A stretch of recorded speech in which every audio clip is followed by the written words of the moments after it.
Hello नमस्कार, मैं doctor Rajneesh Kumar आप सभी का एक बार फिर से हार्दिक स्वागत करता हूं।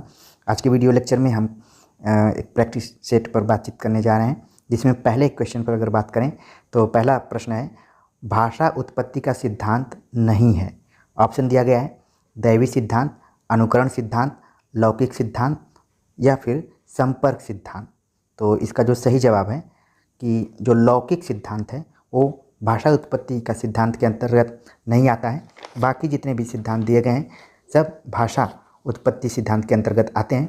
कई बार दैवी सिद्धांत को डिवाइन थ्योरी के नाम से भी लिख दिया जाता है। अनुकरण सिद्धांत तो ठीक है, और संपर्क को कॉन्टेक्ट थ्योरी के नाम से जाना जाता है। तो इसमें जो तीनों हैं सिद्धांत वो सही दिए गए हैं। लौकिक सिद्धांत जो है वो गलत है, तो इसका सही जवाब 3 होगा। अगला प्रश्न है कि भाषा परिवर्तन का कारण नहीं है। भाषा परिवर्तन का कारण नहीं है मुख सुख, विशिक्षता, बौद्धिक भिन्नता, भौगोलिक प्रभाव। तो इसमें जो दूसरा ऑप्शन है वो कारण नहीं है। बाकी जितने भी ऑप्शन दिए गए हैं सब कारण है, तो इसलिए प्रश्न के अनुसार सही जवाब होगा आंसर 2। अगले क्वेश्चन पर बात करें तो अगला प्रश्न है कि प्राचीन भारतीय आर्य भाषा है। ऑप्शन दिया गया है पाली, अपभ्रंश, संस्कृत, तेलुगु। तो आप जानते हैं कि भारतीय आर्य भाषाओं को 3 वर्गों में बांटा गया है, प्राचीन, मध्य और आधुनिक। तो यहाँ पर प्राचीन के अनुसार सही जवाब है संस्कृत। ठीक है, बाकी पाली, अपभ्रंश ये सब मध्यकालीन आर्य भाषा के अंतर्गत आती हैं, और जो तेलुगु है ये दक्षिण भारतीय परिवार से आती है। ठीक है, जिसको द्रविड़ कहा जाता है। तो अगला प्रश्न है, हिंदी की किस बोली में गया का गयव हो जाता है। हिंदी की किस बोली में गया का गयव हो जाता है। ऑप्शन दिया है ब्रज, अवधी, कौरवी और छत्तीसगढ़ी। तो इसका जो सही जवाब है वो है ब्रज के अंतर्गत गया का गयव हो जाता है। तो आप देख रहे हैं कि ये जो प्रश्न है ये एक तरीके से व्याकरण के दृष्टिकोण से पूछा गया है, वो भी बोलियों का जब हम अध्ययन करते हैं तो उसमें इसको पढ़ना पड़ता है। अगला प्रश्न है कि 66 मतलब 66 को शब्दों में लिखते समय मानक हिंदी रूप क्या होगा। 66, 66, 66, 66। तो आप देखेंगे कि भारत में हिंदी में बोलते समय गिनतियों को अलग अलग जगहों पर अलग अलग ढंग से बोला जाता है, लेकिन इसका मानक रूप जो है वो है 66। खासतौर से जब आप क्रिकेट कमेंट्री सुनते होंगे तो उसमें कई बार जो कमेंटेटर होता है स्कोर बताते समय बताएगा कि 66 पे 2 विकेट गिरे हैं, कई जगह 66 बोल देता है। ठीक है, और इसी तरीके से 66 अंग्रेजी में जो है उसको हिंदी में 66 लिखते हैं। अगला जो प्रश्न है पूछा जा रहा है कि कंप्यूटर का हिंदी पारिभाषिक मानक रूप क्या है। तो कंप्यूटर जो कि रोमन लिपि में लिखा गया है उसी का यहाँ पर हिंदी में पूछा जा रहा है कि कौन सा है। आप देख रहे हैं जो चारों शब्द हैं बस लिखने में अंतर है, मात्रा इधर उधर है। ठीक है, तो सही जो लिखा गया है ऑप्शन जो 4 है वो मानक रूप है। अगले क्वेश्चन पर बात करें, पूछा जा रहा है कि शौरसेनी अपभ्रंश से निकलने वाली आधुनिक भारतीय आर्य भाषा है। शौरसेनी अपभ्रंश से कई भाषाएं निकली हुई हैं। तो पूछा जा रहा है कि आधुनिक भारतीय आर्य भाषा कौन सी है। पूर्वी हिंदी, गुजराती, बांग्ला, मलयालम। तो इसका जो सही जवाब है वो है गुजराती। अगले क्वेश्चन पर बात करें, क्वेश्चन नंबर 8 जो है काफ़ी इंपॉर्टेंट है। ये कोटेशन पूछा जा रहा है भाषा विज्ञान से संबंधित कि प्रत्येक पूर्ण विचार को वाक्य और प्रत्येक भावना को शब्द कहते हैं, किसका कथन है। आप इस प्रश्न को हल करते समय एक चीज़ ध्यान में रखिए, लिखा गया कि प्रत्येक पूर्ण विचार को वाक्य कहते हैं। अगर मान लीजिए आपसे कोई कभी पूछे कि वाक्य किसे कहते हैं तो आप बता सकते हैं कि प्रत्येक पूर्ण विचार को वाक्य कहते हैं, या फिर शब्द पूछे तो अक्सर हम बोलते हैं कि 2 वर्णों के मेल को शब्द कहते हैं, लेकिन यहाँ पर प्रत्येक भावना को शब्द कहते हैं। ये किसका कथन है। ऑप्शन दिया गया है कामता प्रसाद गुरु, भोलानाथ तिवारी, उदय नारायण तिवारी, धीरेन्द्र वर्मा। तो इसका जो सही जवाब है वो है कामता प्रसाद गुरु। अगले क्वेश्चन पर बात करें, अगला प्रश्न है कि नागरी लिपि का मानक चिन्ह नहीं है। नागरी लिपि का मानक चिन्ह नहीं है। अंग्य, ढ, अड़, ह। तो आप देख रहे हैं कि इसमें एक डिफरेंट तरीके का यहाँ पर शब्द वर्ण दिखाई दे रहा है, जो कि पहले ज़माने में लिखा करता था। जब आपके दादा पापा इत्यादि पढ़ाई किए होंगे तो वो इस तरीके से लिखते थे, और इसको लिखने में काफ़ी नानी याद आ जाती थी पहले ज़माने में। ठीक है, लेकिन ये मानक चिन्ह के अंतर्गत नहीं है। तो इसका सही जवाब होगा ऑप्शन 3। अगला जो क्वेश्चन है, क्वेश्चन नंबर 10, कि बांग्ला भाषा का उद्भव किस अपभ्रंश से हुआ है। ऑप्शन दिया गया है खस, शौरसेनी, अर्धमागधी, मागधी। तो बांग्ला का जो उद्भव है वो मागधी अपभ्रंश से हुआ है। बाकी शौरसेनी से पश्चिमी हिंदी और अभी गुजराती के ऊपर में बातचीत की गई थी।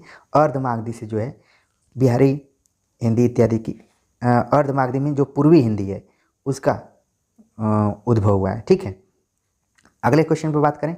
अगला प्रश्न है काफ़ी इंपॉर्टेंट प्रश्न, नए ढंग का, कि राजभाषा नियम 1976 के अनुसार मध्य प्रदेश किस क्षेत्र में आता है।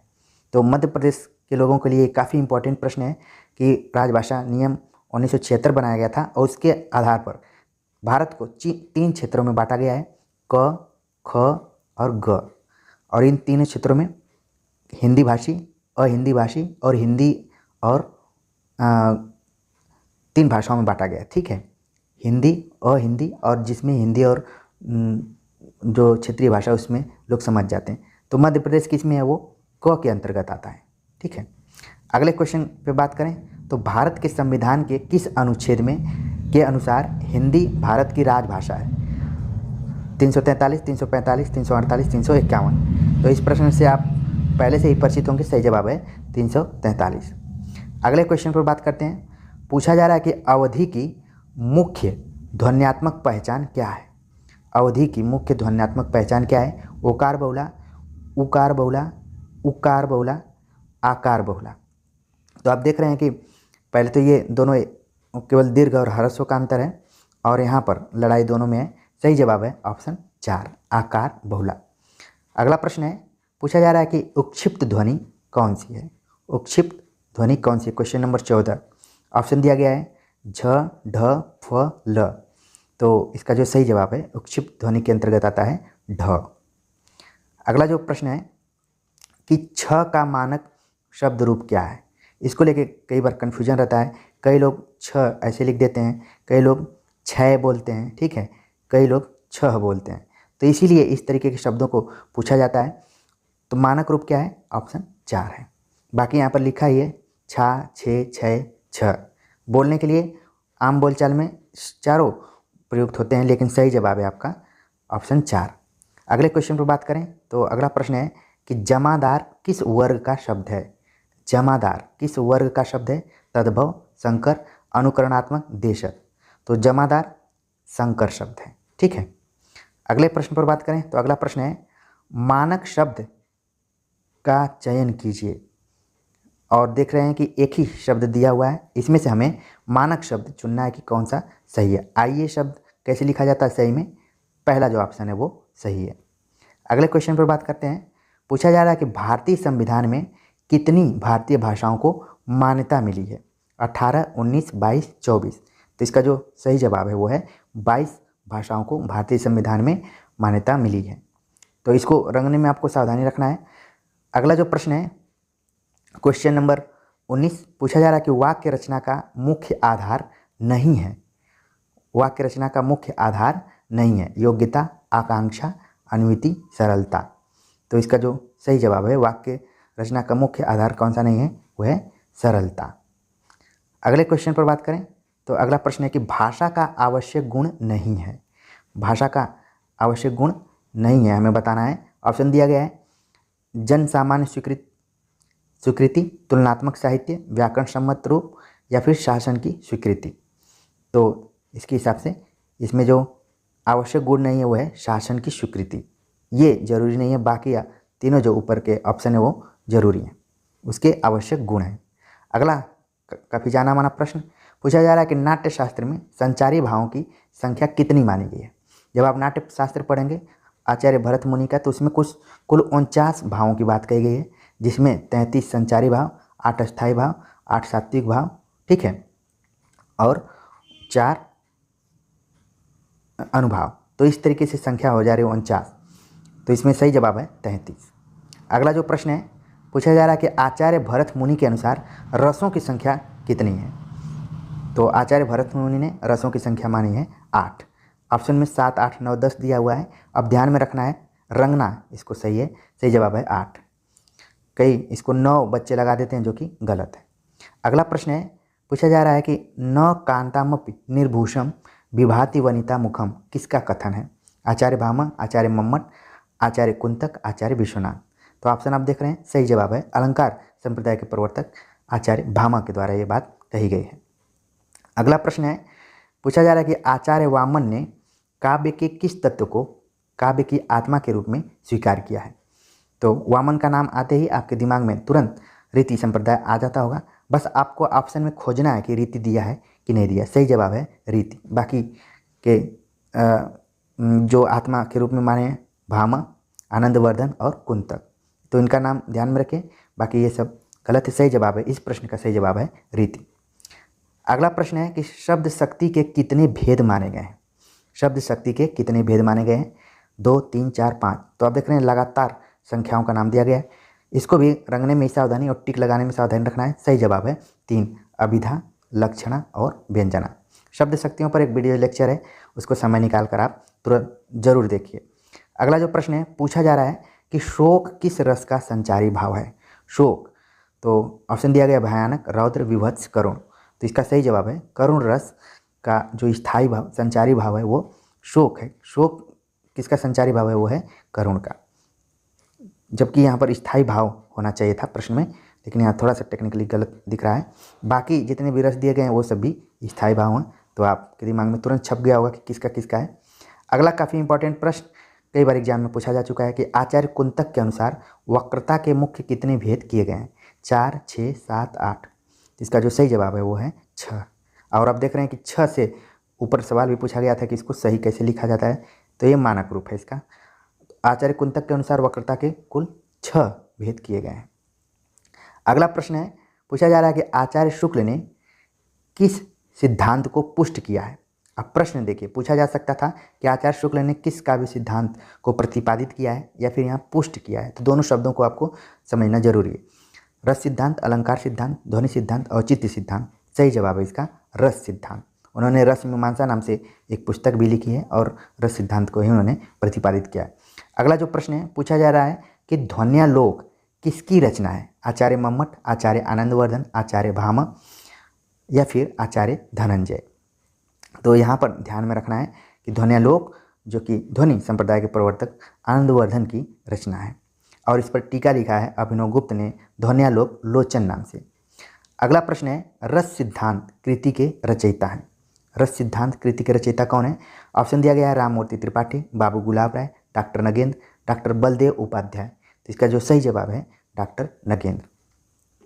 अगले प्रश्न पर बात करें, क्वेश्चन नंबर 31 पे, तो पूछा जा रहा है कि स्वच्छंदतावाद के प्रवर्तक हैं। स्वच्छंदतावाद के प्रवर्तक कौन है? Eliot, Longinus, Wordsworth, Croce. तो इसका जो सही जवाब है स्वच्छंदतावाद के जो प्रवर्तक हैं वो हैं वर्ड्सवर्थ, और बाद में कॉलरिज के साथ या फिर वर्ड्सवर्थ ने लिरिकल बैलेट्स नाम से वो रचना की है। तो यहाँ पर प्रश्न के अनुसार इसका जो सही जवाब है वो है स्वच्छंदतावाद के जो प्रवर्तक हैं वो हैं वर्ड्सवर्थ। बाकी लोनजाइनस का उदात्त सिद्धांत, इलियट के 2-3 सिद्धांत दिए गए हैं, क्रोचे का अभिव्यंजनावाद आप देखते ही आपके दिमाग में छप जाना चाहिए। अगला जो प्रश्न है, पूछा जा रहा है कि काव्य का हेतु नहीं है प्रतिभा, अध्ययन, व्युत्पत्ति, और जो चौथा ऑप्शन है अभ्यास। तो काव्य हेतु की जब चर्चा की जाए तो तुरंत आपके दिमाग में 3 काव्य हेतु आ जाते हैं, प्रतिभा, व्युत्पत्ति और अभ्यास। तो इसका मतलब है कि अध्ययन इसके अंतर्गत नहीं है। तो सही जवाब इसका ऑप्शन 2 होगा। अगले क्वेश्चन पर बात करें, पूछा जा रहा है कि किस विद्वान ने काव्य का प्रयोजन मानवतावाद माना है? किस विद्वान ने काव्य का प्रयोजन मानवतावाद को माना है? डॉक्टर नगेंद्र, हजारी प्रसाद द्विवेदी, मैथिली शरण गुप्त, आचार्य रामचंद्र शुक्ल। सही जवाब है डॉक्टर नगेंद्र। अगले प्रश्न पर बात करें तो पूछा जा रहा है कि सबको जानत तुम्हें सारे जगत जहान में कौन सा काव्य दोष है? काव्य दोष से संबंधित जब प्रश्न आ गया तो मैंने काव्य दोष पर भी एक वीडियो बनाया हुआ है, आप ज़रूर उसके उस लेक्चर को देखिए, ताकि जो इसके बहुत सारे काव्य दोष के भाग हैं, कम से कम 8-10, वो समझ में आ जाएंगे किसमें कौन सा दोष होता है। इसमें जो दोष है वो क्या है? पुनरुक्ति दोष। अब क्यों है? क्योंकि जगत यहाँ पर दिया है और जहान, दोनों का अर्थ क्या है? एक ये, इसलिए एक शब्द 2 बार कहा गया, इसलिए इसमें पुनरुक्त दोष हो गया है। अगला प्रश्न है, पूछा जा रहा है कि राम नाम मुनि दीप धरु जिह देहरी द्वार तुलसी भीतर बाहरे हूँ जौ चाहस उजियार।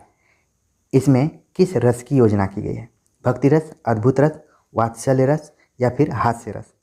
तो इस पंक्ति में जो रस है वो अद्भुत रस है। अगला जो प्रश्न है, पूछा जा रहा है कि अबला जीवन हाय तुम्हारी यही कहानी आंचल में है दूध और आँखों में पानी। ये पंक्ति भी आपको समझ में आ गई होगी, मैथिली शरण गुप्त की है। इसमें पूछा जा रहा है कि कौन सी शब्द शक्ति है? अभिधा लक्षणा, शाब्दी व्यंजना या फिर आर्थी व्यंजना? तो क्वेश्चन नंबर जो 36 है, इसका जो सही जवाब है वो है 36 का सही जवाब है कि इसमें लक्षणा व्यंजना आई हुई है। अगला जो प्रश्न है, पूछा जा रहा है कि आचार्य भरत मुनि ने गुणों की संख्या कितनी मानी है? आचार्य भरत मुनि ने गुणों की संख्या कितनी मानी है? 6, 10, 16 या फिर 18? तो इसका जो सही जवाब है वो है कि 10 काव्य गुणों को माना है, 10 काव्य दोषों को भी माना है। भरत मुनि ने 8 रसों को माना है, तो सही जवाब है 10। अगले प्रश्न पर बात करें तो पूछा जा रहा है कि अभिव्यंजनावाद को भारतीय वक्रोक्तिवाद का विलायती उत्थान किसने कहा है? डॉक्टर नगेंद्र, अज्ञेय, रामचंद्र शुक्ल, जयशंकर प्रसाद। तो अभिव्यंजनावाद को भारतीय वक्रोक्तिवाद का विलायती उत्थान किसने कहा? सही जवाब है आचार्य रामचंद्र शुक्ल। अगला प्रश्न है, पूछा जा रहा है कि मैं मजदूर हूँ, मजदूरी किए बिना मुझे भोजन करने का कोई अधिकार नहीं है। किसका कथन है? रामनरेश त्रिपाठी, सूर्यकांत त्रिपाठी निराला, मुंशी प्रेमचंद, फणीश्वरनाथ रेणु। तो इसका जो सही जवाब है वो है मुंशी प्रेमचंद। अगला प्रश्न है, साहित्य में कल्पना सिद्धांत के प्रवर्तक हैं। साहित्य में कल्पना सिद्धांत के प्रवर्तक कौन है? ऑप्शन दिया गया है कालरिज, अरस्तु, होरेस, इलियट। तो कल्पना सिद्धांत का संबंध सीधे सीधे कालरिज से है। सही जवाब है ऑप्शन ए। अगला प्रश्न है, पूछा जा रहा है कि फैंटेसी का सामान्य अर्थ है। फैंटेसी के लिए मुक्तिबोध जाने जाते हैं और फैंटेसी भी एक कल्पना होती है, लेकिन कैसी कल्पना होती है? वो रम्य कल्पना होती है, लेकिन यहाँ पर उसके लिए शब्द यूज किया गया है स्वैर कल्पना। ठीक है, तो सही जवाब है इसका ऑप्शन जो चौथा है सही है। बाकी जो दिया गया वो सब लगभग वहाँ तक पहुँच रहा है, लेकिन सही मायने में सही नहीं है। अगला जो प्रश्न है, पूछा जा रहा है कि नाटक का मुख्य तत्व है। नाटक का मुख्य तत्व क्या है? कथानक, अभिनेता, संवाद, वातावरण। तो देखिए सभी इसमें तत्व पाए जाते हैं, लेकिन इसमें जो मुख्य तत्व है वो है संवाद। अगला प्रश्न है, पूछा जा रहा है कि काव्य का उत्तमोत्तम, उत्तम, मध्य और अधम 4 भेद किया है। किसने काव्य का 4 भेद किया है?